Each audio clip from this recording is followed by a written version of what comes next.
Hi students, and welcome to today's live IELTS class. My name is Adrian, and I'm streaming to you from beautiful Victoria here on Vancouver Island, situated on the southwest coast of Canada. Welcome Kyber, Jaineel, Irfan, and welcome our moderator Carolina. It's great to see many students already here. Nut Bandish. I hope you have a great exam tomorrow. Stay calm, stay focused, be yourself. Remember, the sun will shine. Just do your best. Clearly, you've been investing lots of time, energy, and effort into this, so I'm sure you'll do just fine. And let us know how you did afterwards, all right? Okay, so right now we are going to be looking at more IELTS reading.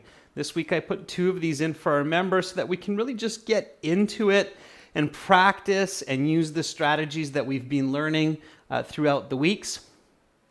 In order to really get fluent in your reading, it has to be regular. It has to be something that you practice day in and day out. While we wait for a few more of our members and students and our general English help channel as well, this lesson is presented to you by aehelp.com for academic IELTS success. Check us out there. For the general IELTS, visit us at gieltshelp.com. That's generalieltshelp.com. On both of these websites, we have lots and lots of information to help you prepare for your exam, including practice exams, a fully interactive course, and lots of HD video lessons. This is our academicenglishhelp.com site here. You can click this big red button to join our premium package. It is a one-time payment for lifetime access. We are an official British Council IELTS Test Registration Center and certified agents. So you're in great hands with us. Welcome, Thomas. Hi, Aristotle. Welcome, Cinda. Good to see you all here. Hi, Jyoti. Hi, Navpreet. Back at you. Our general IELTS website looks like this with the green background. You can click that big red button to join us there if you're a general IELTS student. Of course, the reading and writing section, materials, videos, strategies will be a bit different because general IELTS, the reading and writing sections are somewhat different, not completely different. For instance, reading section 3 in the general IELTS is virtually the same as any of the reading passages in the academic IELTS. So if you can do well on the academic reading passages, you should do well in section 3 of the general IELTS also. All right, everyone. So, get the world's most popular IELTS learning material. Download our apps from your app stores. We have thousands and thousands of downloads. You'll actually see that in the app store. Academic IELTS Help, links to your aehelp.com account. General IELTS Help, links to your gieltshelp.com account. And you can follow us on Instagram, IELTS_aehelp. You can send me an email if you have some questions. Adrian@aehelp.com. Hello, Saif in Bangladesh. I hope life is treating you well. Okay. Let me just center this a little bit better so you can see this. All right, there we go. So our streaming schedule coming up, I just want to bring your attention to an important point here. So we've got reading today, and then we'll have listening part 3 and part 4 after. That's a continuation from yesterday. We did listening part 1 and 2. If you missed it, no worries. There's still lots to be learned and practiced. And tomorrow we'll have a Q&A session for members. So maybe you can join us for that, Nut, and share your IELTS experience. And then we'll have speaking part 3 for everyone. Now, just an important note here. This is an FYI. Next week, there will be no live classes. Okay, I'm going on a trip, so no live classes. There's a bit of a holiday break there. but we will be releasing some new HD videos on some interesting topics. So definitely keep an eye on your notifications because you will see new speaking videos and other videos as well. And that will be exciting. So no live classes, but lots of new HD content. And then I'll be back October 13th with Speaking Part 1 live class. Okay, so just make a note of that. I'll keep reminding students over the next couple of classes, and we'll post that on our YouTube community board as well. Welcome, Mod Aslam. All right, thank you, Kybra. I appreciate that. So now let's get into our reading, and this is reading passage 3 from our 8th exam, which will be released a little bit later on in the year. Okay, so here we have reading passage 3. Students, the way the reading works, and this is kind of the same concept in general IELTS and academic as well. I think a lot of students get a little bit freaked out when they get to the reading section, especially because of the time pressure. And time management is a very important skill in the IELTS exam and in the reading section. And interestingly enough, IELTS isn't just testing your English, as many of you already discovered. It's also testing your communication skill, your critical thinking skills. And it's also testing your time management skills, okay? Any timed exam is testing your time management skills. And so here's an interesting question for you before we begin our reading. Which passage should you start with when you get to your reading section? So IELTS is testing your time management skills because it's a timed test.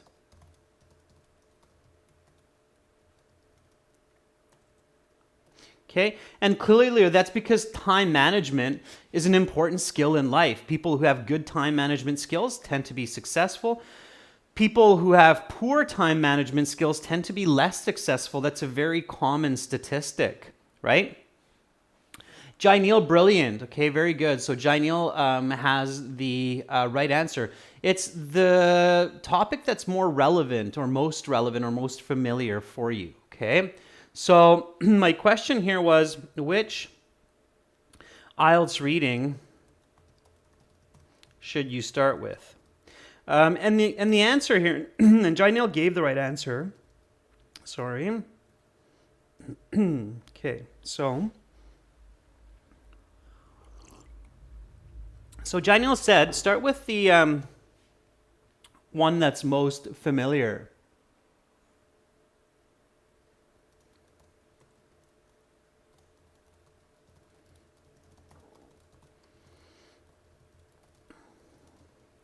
Yeah, so technically, the topics get more and more difficult as you go along. So since IELTS is a graded exam, the passages and questions get more and more difficult as you progress. However,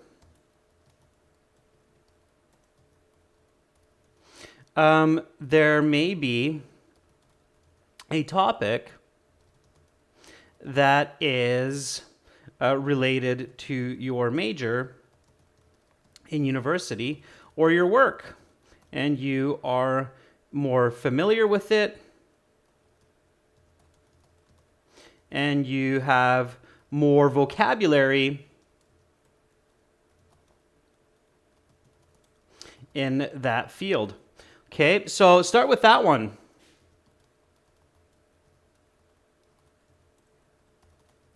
This will give you confidence.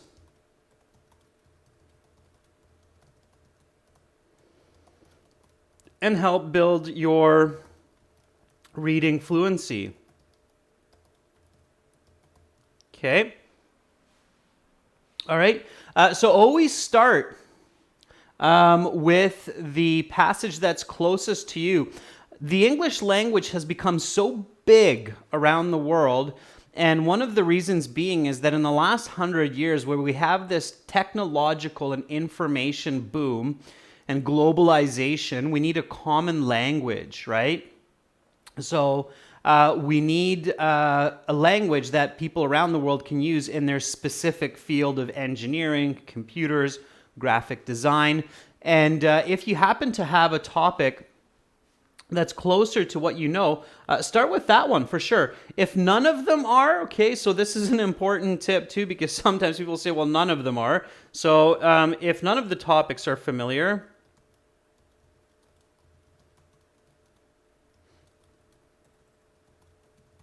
or I'll give you an idiom. If none of the topics are up your alley, okay, so this is an idiom here. Up your alley means familiar to you. There's an idiom for that. So if none of the topics are up your alley, which means familiar to you, then start with passage 1, okay? Because technically that should be the easiest, all right? So then just start with the first one, because technically that's the easiest topic, easiest types of questions, so start with that, okay? But otherwise start with the one that's closest to you. So the reason I tell you that is because here today we're looking at this passage, and this passage is titled Touch Screens, 20th Century Innovation, 21st Century Commonplace. And a lot of people might be like, hey, I work with phones and mobile phones all the time. I'm actually a techie. I'm into hardware and software. And even though this is reading passage 3 in this exam, you might find that touchscreens is a much more familiar topic for you than, for instance, world history, like the history of Berlin from 1945 to 1990. So you might feel, hey, this is the one I should be starting with because I know how touchscreens work. I have some good English around touchscreens and gadgets, and that's where you want to start. Okay, so that's why I'm introducing this to you. Okay. So, Muklisha, of course, I'm going to suggest our own books, AEhelp.com, GIELTShelp.com. For general IELTS, definitely GIELTShelp.com, okay? All right. Hope everything's great there in South Korea. Okay. So, again, we're going to do this nice and quickly, and I'm going to think and speak out loud with you. So, step number 1 is we look at the title, and based on the title, we aim to predict some of the information that's in the passage. Let me try to maximize, because it's kind of smaller font here. And this is one of the ways that the third passages might be a little bit trickier, is that they tend to be the longest passages. Okay. Just a second. I'm just really trying to maximize the screen space here because I realize the text is a bit smaller. So let me center this up and really just maximize it. Again, make sure you go to 720p in your YouTube settings if it's a bit blurry for you, and that should clear it up. Okay. All right. Read the title and predict. So think about, what is this topic about, or what is this essay about? Why are we discussing it? How is this going to be discussed? So touchscreens, 20th century innovation, 20th century invention, 21st century commonplace. So I asked myself, okay, well, what is this? Well, it's talking about touchscreens. What are touchscreens? So touchscreens are screens on our mobile phone or tablet or on the car in your display. So lots of different kinds of touchscreen displays. You can even have them on your microwave, your dishwasher, your washing machine. So touchscreens are everywhere these days, it seems like. And that's what 21st century commonplace means. But obviously they were invented in the 20th century. Just a quick question here, because sometimes students are confused by this and they lose points on the IELTS because of it. What is the 20th century? So, what years does the 20th century include? So if somebody asks you, multiple choice question, what is the 20th century? What does that include? So Arda says 1900 to 2000. Nikhil says 1901 to 2000. Mohit says 1900 to 2000. Yeah, 1900 to 2000 is pretty good.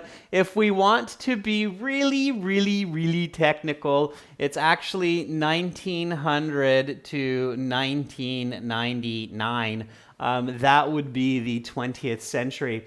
And then comes the 21st century, which starts from 2000 to 2099. Okay, that would be your 21st century. So the century turns at the 100-year mark.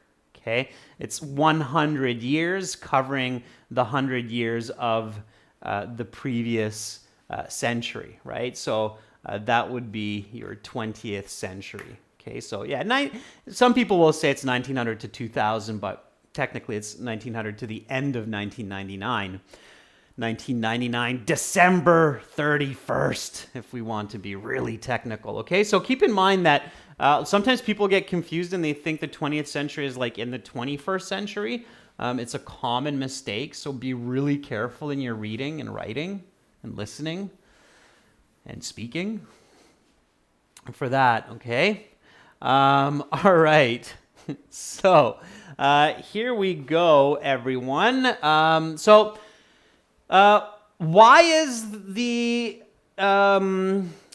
is this author talking about touchscreens? Well, because we all seem to use them and rely on them, right? It's a very important tool for today's people to navigate everyday life, okay?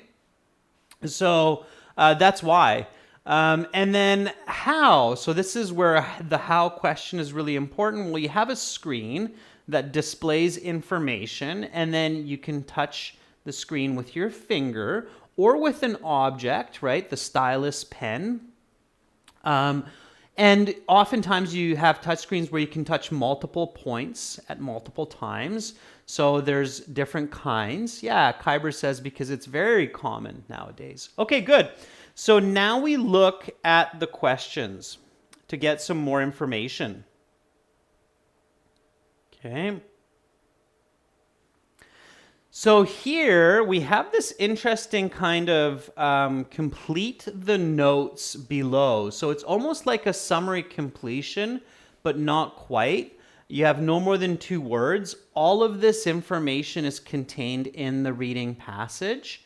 So we can definitely read this and go through it. It will help us. Don't spend a lot of time reviewing questions. Okay, that's time wasting. So for good time management, just read through the questions quickly. Okay, the goal here is not to start deciphering, figuring out exactly what these questions are about. It's just to give you some main ideas. Okay, so title of summary topic: capacitive touchscreens. Okay, so this is clearly a type of touchscreen. Resistive touchscreens. Okay, so I'm going to be reading about 2 types of touchscreens.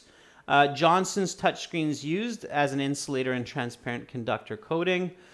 Worked as the conductor, and because the dose of electricity was small, it did not affect the person's health.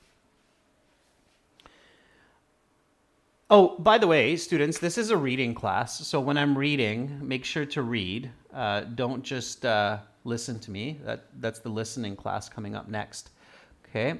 And read aloud. Okay. Moving your mouth, using the English language, moving the muscles of your mouth is extremely important for the IELTS exam. Since your exam is tomorrow, one tip for you to help you with your exam tomorrow is spend at least a few hours between now and your exam speaking English aloud, really articulated, moving the muscles of your mouth. That will really help you with your thinking and confidence. There's a very strong link between our muscle memory and our conscious thought of speaking. Okay. All right. So resistive touchscreens. This technology was developed by accident. Instead of making calculations by hand, they used a special kind of something which conducted electricity. When the researchers applied for a patent for the technology, they were denied. Patent officers did not believe the technology had any something applications outside of the laboratory. Hearst was no longer bothered by worries about something, so he toiled in his off hours with friends to refine his invention. So clearly some inventors here as well. No hands required. Hearst developed his technology to the point that while one could still use a finger to manipulate the touchscreen, a person could also use a device akin to a pen with no ink.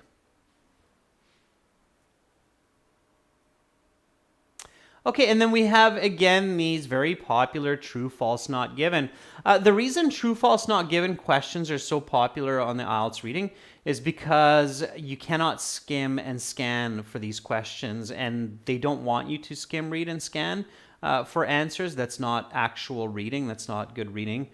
So this is one way that they stop you from getting good band scores by skimming and scanning is by putting in questions that are not realistic to solve with those strategies. Okay, and then we have some multiple choice. Okay, multiple choice, we only want to look at the question, don't look at the answers, because again, there's false and incorrect and ungiven information.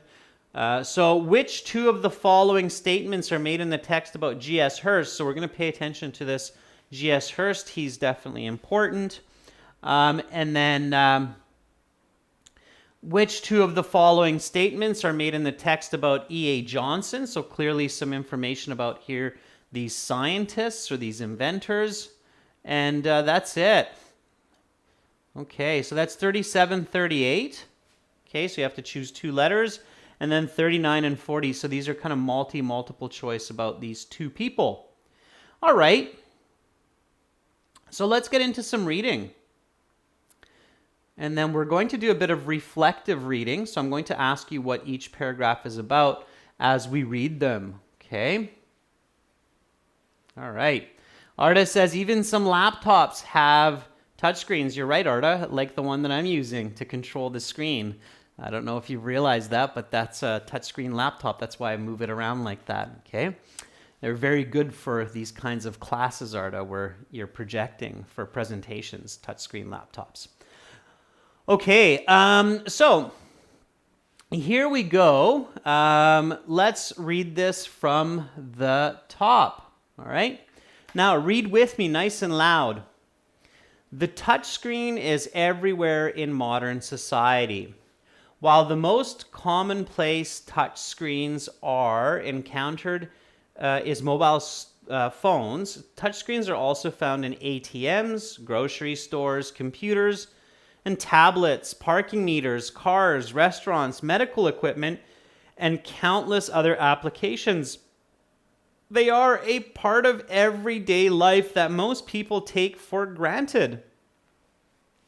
But how did they come to be? How do they work? Okay. So what is this paragraph about? Okay, so if you had to tell another person after reading this what it's about, how would you answer that question in a very, very simple way? Okay, you should always be practicing this, right? So asking after you read a paragraph, what is this paragraph about? All right. How would you answer that? Welcome, Faruza. So Paulo says touchscreens are everywhere. Okay.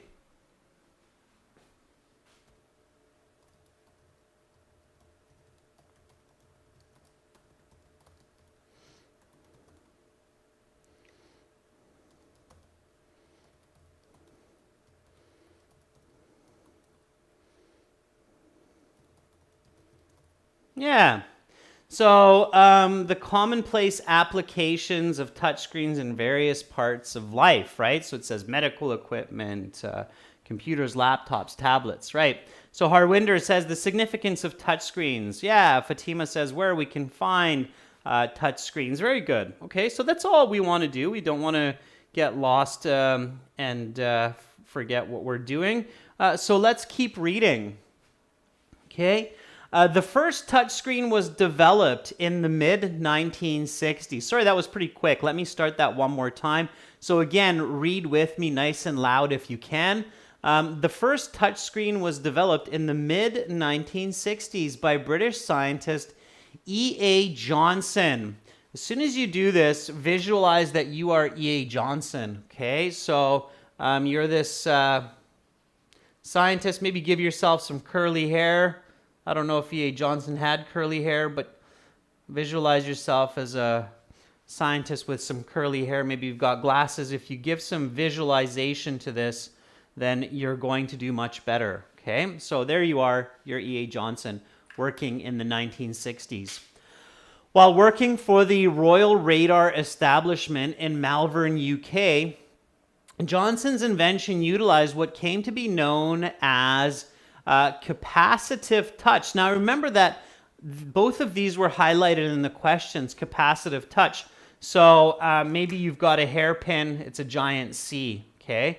In your hair, you got big earrings like Chanel earrings and they're giant C's. So you can remember now that E.A. Johnson is responsible for the capacitive touch technology, okay? So keep that in mind. All right, use your visual powers to help you.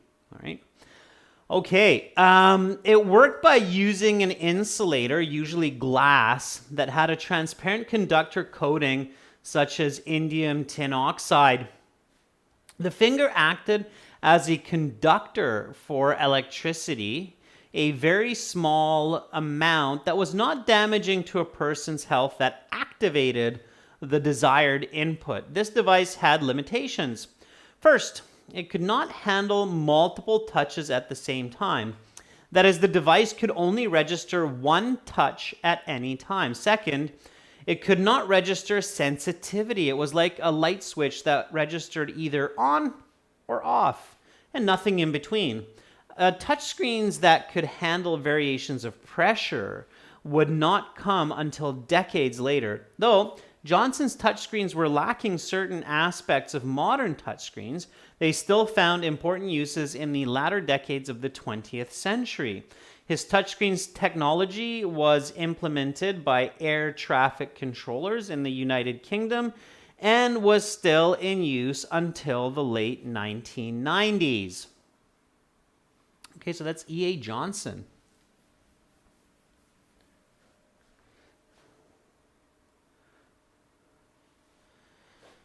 Let's keep going. Let's keep reading. So, though Johnson's touchscreen was used throughout the latter part of the 20th century, it was quickly overshadowed in popularity by a different type of touchscreen technology, resistive. This technology was developed by accident in the early 1970s by G.S. Hurst while working at the University of Kentucky. Okay, so visualize Hurst. Maybe got an egg kind of head, a little bit different eyes, got maybe some long hair, maybe a bald spot on the top. Okay, and he's got resistive technology, so maybe he's got a hat with a giant R on top of it. Okay, all right, so just use your visualization again, get creative, that's going to be helpful. All right. Hurst, while working at the University of Kentucky, while working through the night on a particle accelerator, Hurst and his team wanted a faster way to complete their computations. They came upon the solution of using electrically conductive paper to read coordinates instead of calculating them by hand. A side effect of this work was that the electrically conductive paper also worked as a touchscreen. The University of Kentucky applied for a patent but was rejected. The discovery did not seem to the patent officers to have any relevant applications beyond the laboratory. Freed from intellectual property concerns, Hearst later worked during his off hours with a team of inventors, scientists, and engineers who also happened to be friends on refining his chance invention. Hearst knew that the technology was promising. How it worked was quite simple. The previously mentioned electrically conductive paper was used to cover a sheet containing the X and Y axes, which were connected to a power source. When pressure was put on the conductive cover sheet, voltage was allowed to pass between the X and Y wires, which was then instantaneously measured to indicate the position of the pressure. One advantage of the resistive technology over the capacitive technology was that it did not require the toucher to be specifically a finger. While it could certainly still be a finger, it could also be a stylus, a kind of pencil type device to operate the touchscreen. In the 1990s, this led to a generation of so-called personal digital assistants, which used a stylus to operate a resistive touchscreen. Today, resistive touchscreens are still common around the world because they are cheaper and more durable. These devices can be found today in hospitals, factories, restaurants, and other retail environments. Okay, so clearly we've gotten into a comparative type of reading, and it's very important to realize this. Okay, and I hope that all of you are realizing this. So you should be creating an image here in your mind where you have Johnson on one side with his capacitive touchscreens, and you have Hearst on the other side with his resistive touchscreens. Okay, and you have comparisons like UK, US. Okay, you have electric connection. You have XY pressure. Okay, as best as you can. So let me ask you right now, members and students in the General English channel, how many of you are actually creating this comparative graph visually? Again, so you should see this. You don't need to write this down, although you might. So you have a piece of paper that you can take notes on, and it might be worth 30 seconds of your time in this reading to just really quickly jot down these simple notes. Okay? Janelle says, me. Carolina's like, yep, I'm doing that. At Mal says, not me. Ooh, okay, so Mal, make sure you do it. Harwinder says, me. Okay, good. Ali Rajprat says, I'm not sure what that means, Ali, but hopefully you're creating this, okay? So just in your mind, yeah, as long as you're creating this, and if you've created those visual images of the two scientists, one with the curly hair, and the other with the long bald head, I don't know if that's what they look like, but anyway, just kind of creating those, then that's helping as well, okay? So that's something that you should do. Okay, so let's keep going.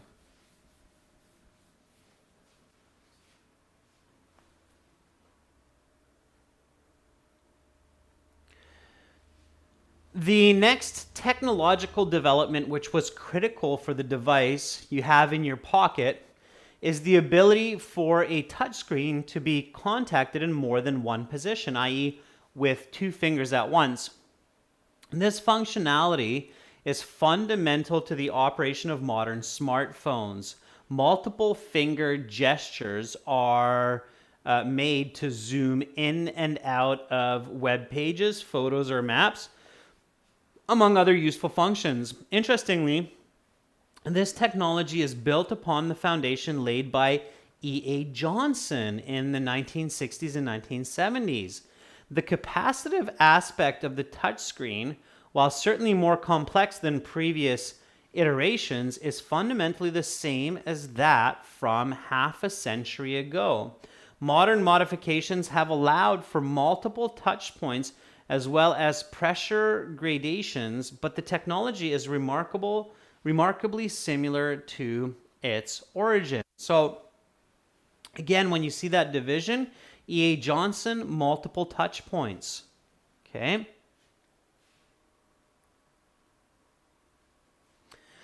One negative aspect of capacitive touch technology is that a user cannot use a stylus or other object, since these objects do not conduct electricity like a finger. But this has changed in recent years. For example, in 2015, Apple unveiled the Apple Pencil, which used highly responsive sensors built into the tip of the pencil to detect force, position, and pencil tilt to provide a multitude of effects. What is the future of touchscreens? 50 years since their advent, the possibilities seem endless. One fact seems doubtless, however. Touchscreens are a huge part of our lives, and all evidence points to this staying the case for the foreseeable future. So, touchscreens are here to stay. Let's try to answer these questions now together, students. Ali, if you have a question, just fire away. Okay. All right, so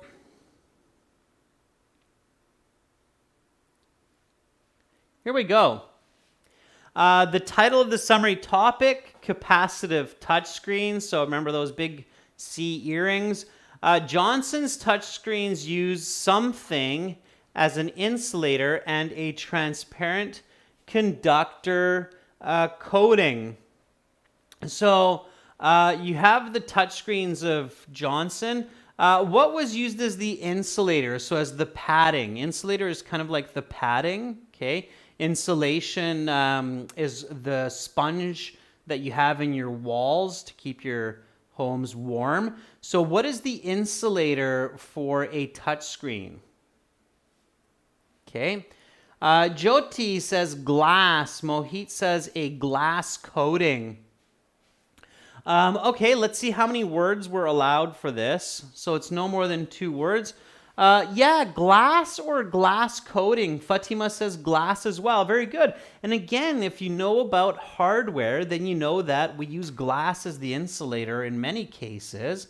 So glass is the correct answer. Okay, very, very nice. Good, good. And a lot of you got that. Glass coating. Very good. It is, right? Because otherwise you'd literally be touching like the LEDs and that just wouldn't work. All right, very good. And again, students, when you're good at reading and you're good at reading comprehension, you don't have to go back and look at the passage for all of this information. Okay, so the something worked as the conductor, and because the dose of electricity was small, it did not affect the person's health. Conductor here means transmit electricity. Transmitter. So if I have electricity and I have a copper wire, and then I have a TV. Okay, the copper wire would be considered my conductor of electricity. Okay, so in this case, when we're using the capacitive touchscreens, and this was very clear, again, for this one, you probably shouldn't be searching the text. Johnson's touchscreens, what did they use as the conductors? So what kind of made that electrical connection? And we've got a lot of everybody's answering. It's your finger. Your finger is, okay? Karthikeyan, you need to read all of the passage. Karthikeyan is asking, is it enough to read the first and last sentence of each paragraph? Absolutely not. Okay, you're not going to get a good mark if you do that. All right, that's bad strategy. I don't know who in the world came up with that idea to read the first and the last line of each paragraph.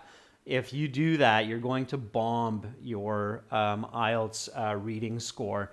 Don't do that. Okay, that's really not a good idea. In the general IELTS, that wouldn't even work because you have some passages that are like lists of instructions and such, so it doesn't make any sense at all.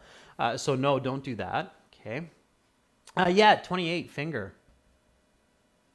Okay, so it looks like a lot of people got that. You should get that, okay? So when you think about it, you got your smartphone, you touch it with your finger. Your finger is the conductor, right? It's got that little electrical charge, okay? So Forever Cricket is saying finger. Just don't use the middle finger, Forever Cricket. That's why it's being blocked, your emoji, by YouTube, okay? So use the pointer finger, not the middle finger, okay? All right, resistive touchscreen. So this is now according to Hurst, right? Hurst was the resistive touchscreen. So he had the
All right, so I'm sure you can hear me now again with some fresh batteries in my wireless microphone. There you go. Okay. Thank you for letting me know right away. Okay. So Fatima says for this one, it's conductive paper. And Thomas says, not able to hear the audio. That's because I had no conductive juice going on between the batteries and the microphone. All right. Okay. So back to it. All right. So again, resistive touchscreens. We're talking about Hurst now, right, with the R-shaped hat. So this technology was developed by accident. Instead of making calculations by hand, they used a special kind of paper. That's right, Jyoti. So keeping it simple here, right? So special kind of paper. And you don't need to say conductive paper because it says which conducted electricity. So Arda, pay attention to what comes after the blank as well. Okay, students, so before the blank and after the blank, both are important. Okay. All right, when the researchers applied for a patent for the technology, they were denied. So the patent office says, no. Patent officers did not believe the technology had any something applications outside of the laboratory. They didn't think that this technology had, there you go, that's so much for patent offices, any kind of what applications? Paulo says relevant. Not agrees. Okay, look at all of you go. I thought real world. This is one where I'm a little bit unsure of the exact wording. It is a good idea to use the same word that's in the passage. Relevant would be correct, but I would check here. And I remember this is kind of the third paragraph. Okay, this big one here. Now, this is where I could look for the word patent. Okay, all right. And I remember it was somewhere, it's a big long paragraph, and I remember it was something in the beginning. Okay, so let me look for the patent office. Okay. So the University of Kentucky applied for a patent. There's the word. Okay. The discovery did not seem to the patent officers to have any relevant application. So good for all of you who had the working memory to keep that word in mind. I thought maybe it was real world, and that would be okay, but that might not get the right answer. Relevant is definitely the answer they're looking for. So relevant it is, but at least now I'm absolutely confident that the right answer here is relevant. Okay, Hearst was no longer bothered by worries about something. So he toiled in his off hours with friends to refine his invention. Okay, so no longer worried about what? Now, if you know these words, and Thomas, that's good that you got relevant there as well. Now, if you know these words, and then you might be thinking, okay, about intellectual property.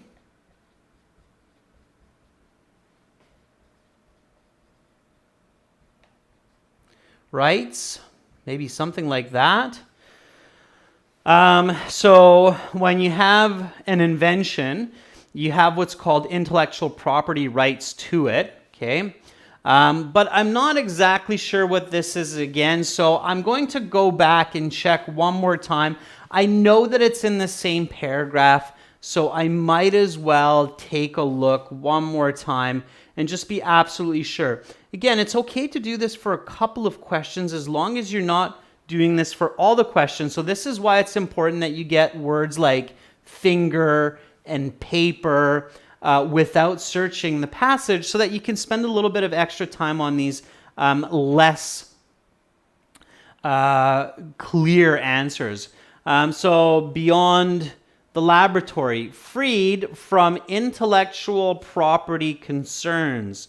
Hearst later worked during his off hours. So freed means no longer worrying about intellectual property concerns. Okay? All right, so let's go back to it.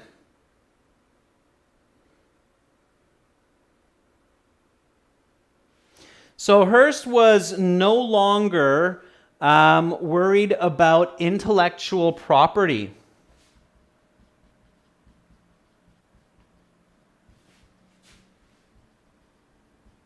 Okay, so who does the idea belong to? So he toiled in his off hours with friends to refine his invention. So it's intellectual property, and Arda and Nick Hill got that now. They're like, oh, okay, it's intellectual property. Okay? All right, so no hands required. Hearst developed his technology to the point that while one could still use a finger to manipulate the touchscreen, a person could also use a device akin to a pen with no ink. Now, I know this word. I guess some of you also know this word because you've used them before. There are those touch pads that we use for graphic design. Carolina, you might use one of these touch pads for your graphic design sometimes as well, right?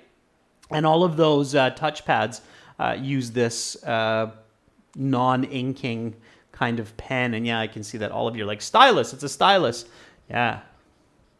So we all know this word, stylus, and I'm sure many of us at some point have had a stylus. Even those pens with like the little rubber tips that conduct electricity, we call those a stylus as well. So, good. If you live in a part of the world that gets cold winters, where you're wearing gloves all the time and it's hard to use your mobile phone because whenever you're outside you have gloves on. And in Canada, that's in many places during the winter months, people use a stylus to be able to use their phones outside with their gloves on, right? Okay. Yeah, so Rashika says we use it for drawing. Okay, so there we go. A stylus. Okay, so true, false, not given. Like yesterday, we want to figure out if it's given or not given, and then whether it's true or false if it's given. Okay, so number 33, personal digital assistants were developed to facilitate business communication. Is this important?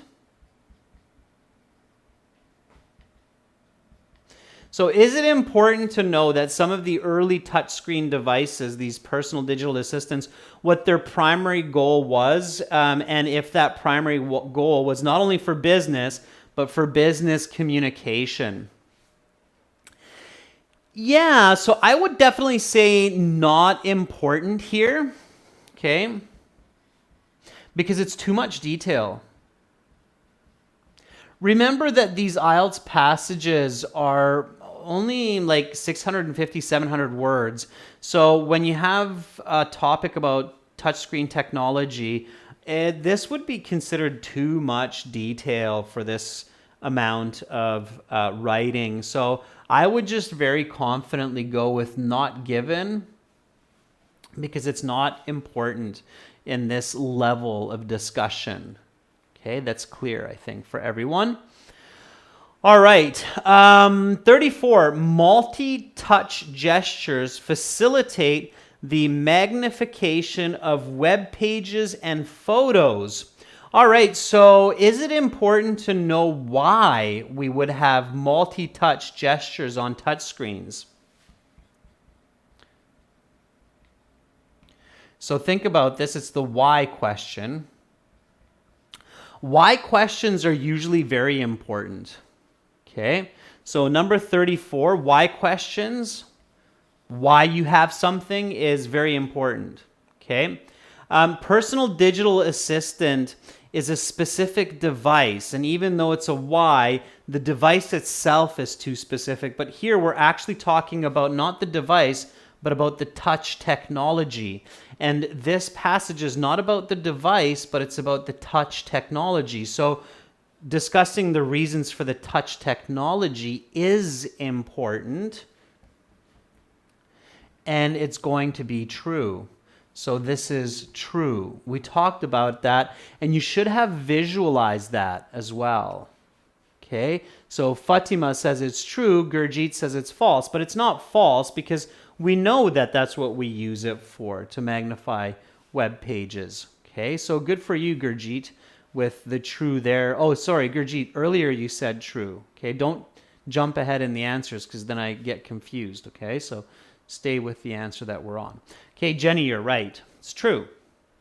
Okay, 35. Not only is the capacitive aspect of touchscreens more complex, it represents a fundamental transformation from iterations 50 years before. Okay, so is it important to know that capacitive aspects of touchscreens are more complicated today? And is it important to know that they have transformed over the last 50 years? 50 years, said another way, is what? So this is definitely important. Yes. So it's given. 50 years is half century.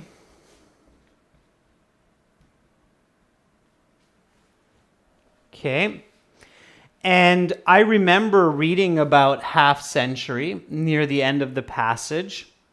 So here, a fundamental transformation. Okay. So it means that they're completely different than before. So are they completely different now than before, the capacitive touchscreens? Iteration was also there, Harvinder. Very good. So Harvinder says iteration was there as well. Yeah, that's true. Good. And are they fundamentally different? So have they completely changed the technology than 50 years ago, what it was? Janelle says it's false. Yeah, no, it's not, right? It's still using basically the same technology. It's much more complex, but it's not fundamentally different. So it's false. Okay, be really careful with the wording. All right. Okay, number 36.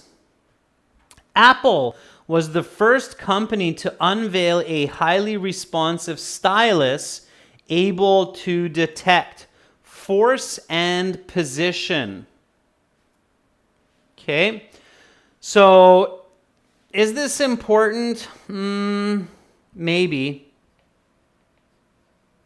Okay, when your answer is maybe, check. It's really simple to check for this because of the name Apple. So you can skim read for that, especially if you remember where it is. Now, Apple was the first company. Okay, so keep that in mind. Apple was the first company. So that's what we're checking for, and we're looking for the word Apple.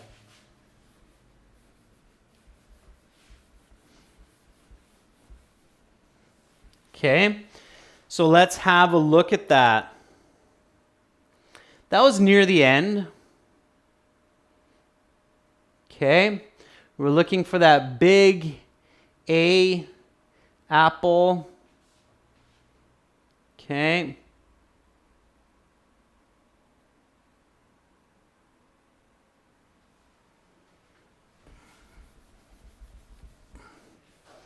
All right. Apple Pencil, very easy to identify with your eyeball if you're looking carefully. Okay, so but this changed in recent years. For example, in 2015, Apple unveiled the Apple Pencil, which used highly responsive sensors. So does it say Apple was the first to unveil? So does it say in 2015, Apple was the first to unveil the Apple Pencil? No, it doesn't. So, according to the author, do we know if Apple was the first or not the first? Yeah, very good, Nick Hill. So Nick Hill's starting to catch on when we use the not given. We don't know, okay? So keep in mind the definition of this, right? So not given, there's no information on this. So Apple was the first. No, there's no information on this. So the author doesn't say Apple was the first or they were the third. There's no information on this, so it's not given. Okay, NG. All right. We don't know. Think about it that way. We don't know according to the information. Okay, now here we have 37 and 38. I don't want to rush through these. This is where you have to use that comparative thinking that I was talking about. So you have to choose two letters. Which two of the following statements are made in the text? And that's 37, 38 about Hearst. And then which two are made about E.A. Johnson for 39 and 40. I'll let you figure these ones out on your own. Send me the answers for these last four questions by email, and I'll give you the answer key, okay? That's all the time I have for this reading class, but I do hope that you've learned a lot. You can send your answers to Adrian at aehelp.com, and I'll send you back a special discount code for our premium course at aehelp.com and gieltshelp.com. Again, if you liked this lesson, just visit us there. This is our general IELTS website here. Click that big red button to join. And this is our academic one. Click this big red button to join us there. Okay, students, I will be back shortly in half an hour with listening parts 3 and 4. Okay, Good job in the General English Help channel as well. Carolina, thank you for moderating. I will see everybody in half an hour for some listening. Bye for now. I'm Adrian, signing out. Shortly, I'll be back.